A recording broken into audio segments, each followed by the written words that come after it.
It is Burn Awareness Week, and Shriners Children's Hospital says children under 5 are twice as likely to end up in the ER with those burns. And doctors want to make parents more aware of some of the most common ways kids tend to get burned.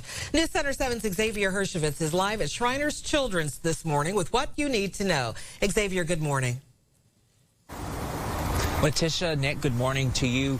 You know, I talked to Shriners. We all know these, right? Ramen noodles. They're one of the first things I learned to cook as a kid, and maybe one of the first things you've taught your kids how to cook. You put it in that bowl, you heat it up in the microwave, and you're so excited to dig in. You grab it out, and it's too hot, and maybe it spills on you. That's actually something the chief of staff here at Shriners Children's Hospital on the campus of Dayton Children's told me they see often when it comes to kids being burned.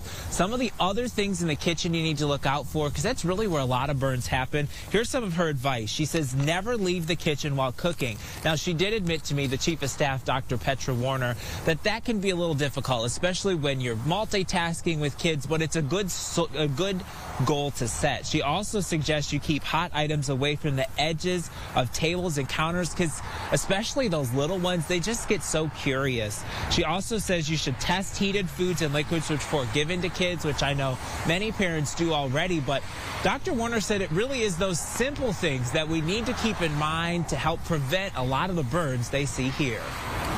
Because you don't imagine that would happen to you. You hear about it with other people, but you always think, oh, that's not going to happen. I'm safe.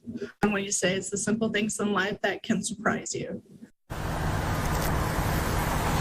And one of the things that really surprised me when talking to Dr. Warner was when it comes to after you get burned, what you should do about it.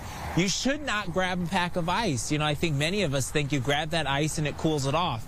That actually could do more harm than good. She said going from the extreme heat of the burn to the extreme cold of the ice can actually cause more damage. Instead, she suggests maybe running it under cold water, cleaning it, covering it, and then getting medical attention if it's necessary. If you want more tips or more things you want to know about Burn Prevention Week, we've got all sorts of resources for you on our website, WHIO.com. Live in Dayton this morning, Xavier Hershevitz, News Center 7.